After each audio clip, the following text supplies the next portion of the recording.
Welcome to the Kill Count, where we tally up the victims in all our favorite horror movies. I'm James A. Janice, and today we're starting the Silent Night, Deadly Night series with the original that came out in 1984. Silent Night, Deadly Night caused a huge controversy when it first came out, with people so upset about a homicidal Santa Claus that the movie was pulled from theaters a week after its release. For anyone who thinks that people are too sensitive nowadays, you gotta remember that in the 80s we had stuff like this and Sam Raimi getting obscenity charges for The Evil Dead. There was much more of a moral panic back then. Watching this movie, it's a little hard to understand the hubbub. Yeah, it's a bloody slasher, and it's definitely on the sleazier side of things, but compared to a lot of other slashers from the 80s, it seems pretty par for the course. I guess people just didn't like the idea of a revered childhood icon becoming a murderer. But maybe because of the controversy, Silent Night, Deadly Night became a cult classic and spawned 4 sequels, 2 of which had nothing to do with the original, as well as a 2012 remake, because of course there was one. As per usual, I'll be covering the entire franchise this month, but since the series is relatively obscure, and a lot of the movies are just plain bad, I'll be sprinkling some extra releases in between the sequels as holiday treats for you all. So no complaining about these stocking stuffers, got it? One last thing, I'll be using the unrated version of this movie for the kill count because all of the additional footage is just extra gore and nudity. The changes aren't significant enough to justify a full-on cut comparison. With that in mind, let's get to the kills.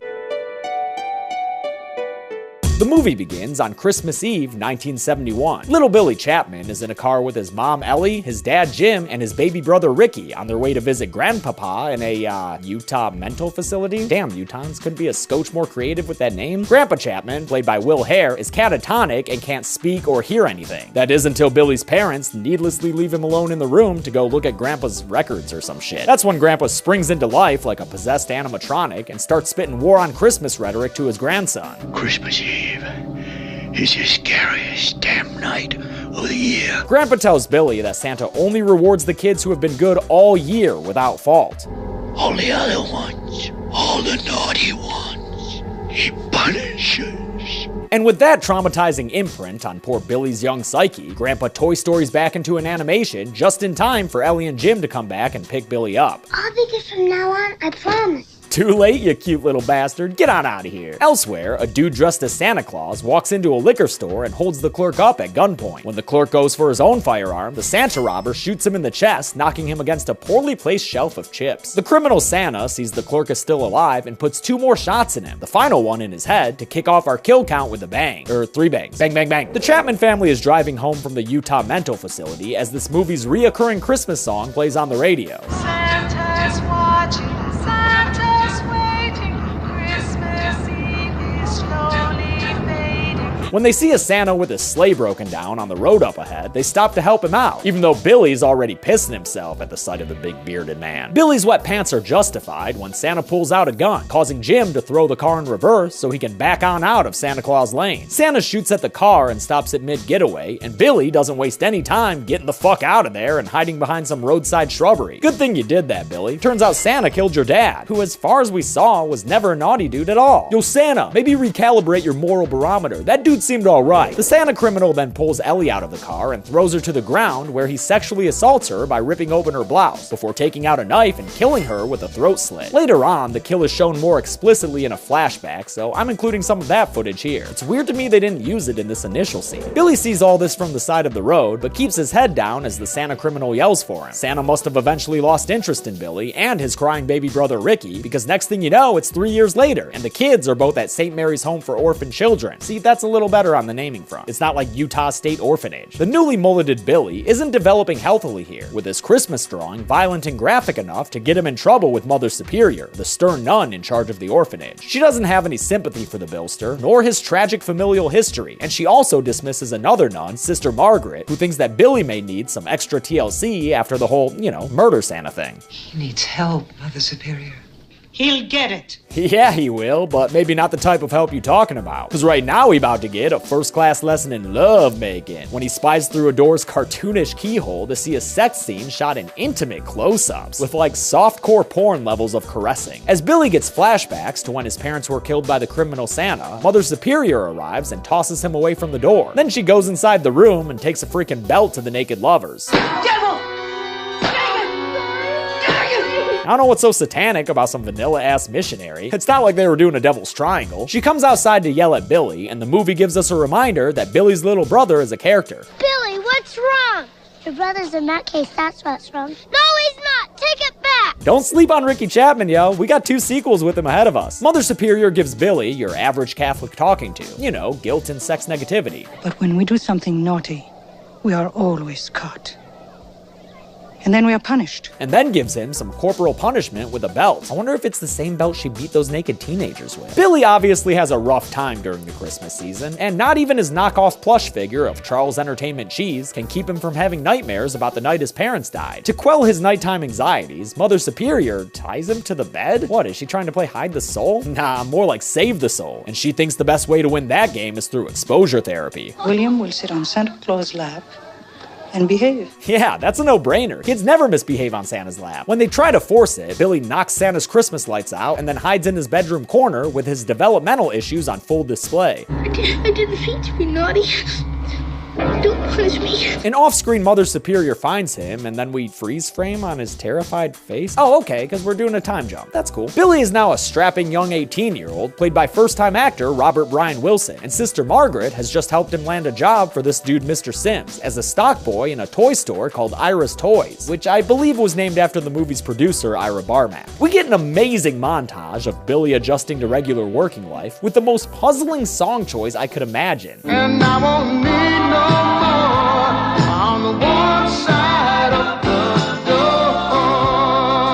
This montage is like Wisconsin levels of cheese, and it shows us how Billy is a good young teetotaling lad who has strong bones. The 2-minute-plus montage only ends after 2 false endings to the song and an epic choir-backed finish. Of the door.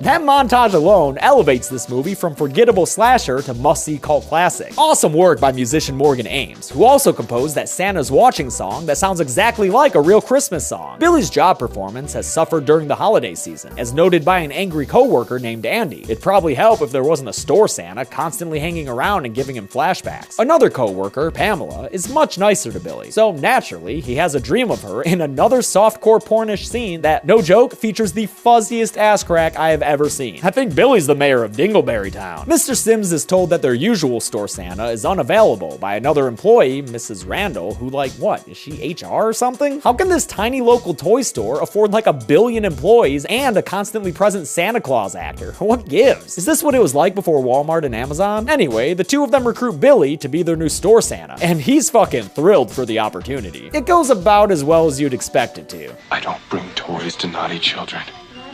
I punish them severely. But I guess the parents like the way he scares their kids into submission, so good casting call, Mr. Sims. At the end of the workday on Christmas Eve, Mr. Sims locks up and puts his party pants on. It's over! Time to get shit-faced! I will say this about the 80s versus now. It'd be great to get smashed at a work party with your manager and coworkers, even the random ones who are only here now to help fill out this party scene. I feel like this doesn't happen as often nowadays. Maybe because these parties kept leading to awkward conversation. Thinking about my parents. Oh, good. That's fine. That's fine. They're dead. With work parties like this, you've got to worry about drunken hookups. And after Andy and Pamela head to the back room together, we see just how poorly those can go. Billy drunkenly stumbles back there to follow them and sees Andy harassing Pamela underneath the Christmas lights.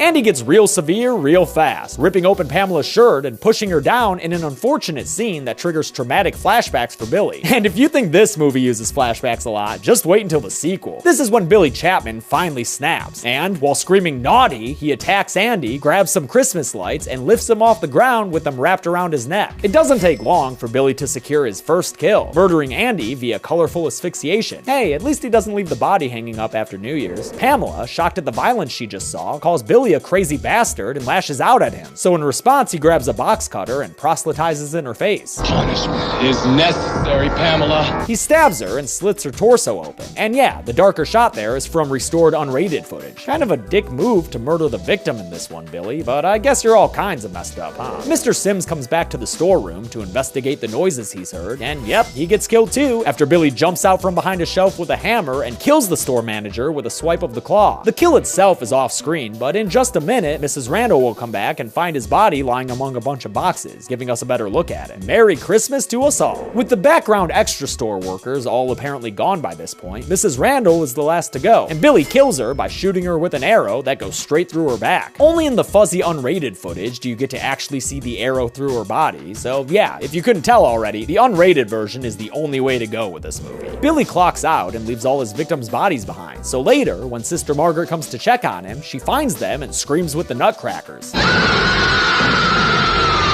In a random house across the street from some overacting caroling extras, as though there were any other kind of caroling extras, two teenagers make out on a pool table. The girl, Denise, is either the sister or babysitter of a little girl named Cindy, but their relationship doesn't really matter. What does matter is that Denise is played by Scream Queen Linnea Quigley in her first proper kill count appearance, one that isn't as a topless soul inside of Freddy's chest. Instead, she's a topless teenager, making out with Tommy, who's played by Leo Geter. You know him, he was fake Howard Stern in Halloween 6. Does she get this riled up in the sack, Tim? I bet she wears crotchless panties and barks like a dog. Let's see how different of a character he plays in a movie 10 years before that one. You don't go back to bed. Santa won't come. He's not the only one. 2 ball in the corner pocket. Okay, not that different. Their extended sex scene ends when Denise has to go let the cat inside. And since she's Linnea Quigley, she does so topless. But Denise, look what the cat dragged in. Punish! It's a murder Santa! Billy axes his way through the front door and chases Denise into a wood-paneled den. God, that looks just like my friend's house growing up. After a short bout, he picks her up and carries her over to the deer antlers on the wall. Punish! Punish! Punish! He punishes her with the movie's most memorable kill, even though I totally forgot about it when I said the deer antler killing Get Out was something I had never seen before. Sorry, y'all, it's been like 15 years since I last saw this movie. Even though, you know, how could I forget this? With random-ass Denise dead, we just need to kill her random-ass paramour, and Leo Geter gets it when he's stopped from making a phone call by Billy and then strangled with the phone cord. That mostly does him in, but just for good measure, Billy, rips off his shirt, and then with one more utterance of his boring-ass catchphrase, Punish! he lets loose and tosses Tommy out the window, killing him with a 2-story fall that only ever works on meatbag characters, never the killers. Oh, and a later shot shows him looking pretty Suspirian there. Nice glass shard effects. Billy re-axes himself, and on his way out, runs into little Cindy. Have you been good? Or have you been naughty? When Cindy affirms her lack of naughtiness, he gives her a bloody box cutter. Damn it, Santa, this accessory is useless if you don't also give me box cutting Barbie. Now, if you thought the Linnea Quigley scene was a non sequitur, here's something even more random. A scene where we watch 2 kids with sleds in a forest get beaten up by a couple of bullies. The bullies scare them off and steal their sleds so they can have a rousing good time together. I'm sorry, what was that? Oh, that's what I thought you said. When the screeching bully takes his turn on the sled, Doyle rules! His ride is cut short by Mr. Billy Man.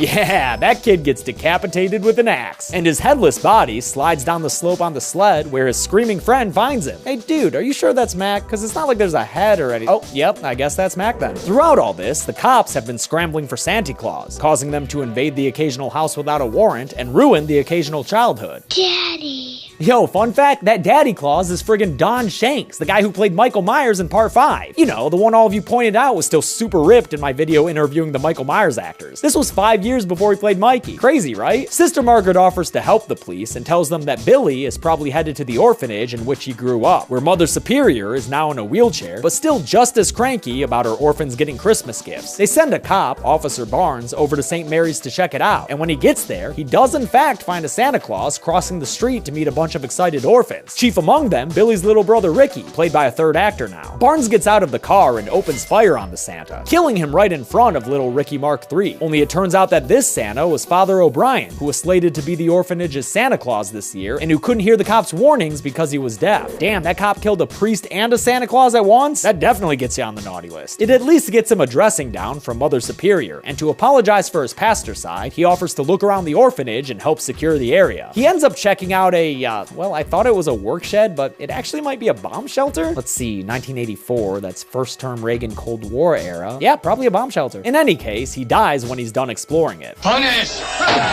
Yeah, he gets killed by an axe slash to the chest that sends him falling backwards down the stairs. I love the sunken place-like shot that moves past Billy to show the body. Fun stuff from director Chuck Sellier. Billy and his bloody axe lays waste to a poor innocent snowman who definitely had never been naughty, and then a little orphan kid goofs up hard and lets Billy into the building, even though Mother Superior warns the children against him. But Mother Superior, It's Santa Claus. Kid's got a point, lady. It is Santa Claus. But instead of trying to explain what's happening to the kids, Mother Superior just comes right out and ruins their Christmas. There's no Santa Claus. Billy doesn't like that naughty talk, so he takes out his axe to kill the old nun. But his slow motion strike takes far too long, and he instead gets shot to death through the back by the police captain who came with Sister Margaret. The class act sister comes to Billy's side as he croaks out his final words to his fellow orphans. You're safe now. Santa Claus is gone. With that, Billy Chapman dies a dramatic soap opera-y death. And don't worry, Bilster, nobody's gonna miss you and your crazy judgmental ass. The movie ends with Ricky poised to take Billy's place, after giving Mother Superior a very spiteful glare down and adapting Billy's secondary catchphrase. Naughty. How many kills did we kick off our holiday season with this year? Let's find out and get to the numbers. And don't worry, I checked them twice. 13 people died in Silent Night, Deadly Night. The victims consisted of 9 men and 4 women, 3 of whom were topless when they died. No special pie wedge for that or anything, I just wanted to point it out. Naughty! With a runtime of 85 minutes for that unrated version, we wound up with a kill on average every 6.54 minutes. I'll give the golden chainsaw for coolest kill to Denise. Definitely the most inventive death in the movie, with some solid special effects work and all that footage cut out from the R-rated version. Plus, it's Linnea Quigley. Dull machete for lamest kill will go to Billy Chapman himself. There were a bunch of boring gunshot kills here, but when it comes to the movie's big bad, you've gotta do better. And that's it. Silent Night, Deadly Night came out in 1984 and only lasted a week in theaters before angry PTA groups got it pulled. A sequel would come out 3 years later and, well, you'll see more about that tomorrow, cause surprise, we're kicking off December with an extra release. But until then, I'm James A. Janice. This has been the Kill Count. Thanks a lot for watching this week's Kill Count. I want to thank a couple of patrons like Mike Kelly, Ian Korchak, and Anthony Brown. We have a very fun series ahead of us with Silent Night, Deadly Night. I know I'm giving you extra releases in between just in case, but watch these episodes. They're some of my favorites. These movies are so fucking batshit crazy, dude. The second one is a 40-minute recap of the first one. I'll show you tomorrow. Thanks, everyone. Be good people.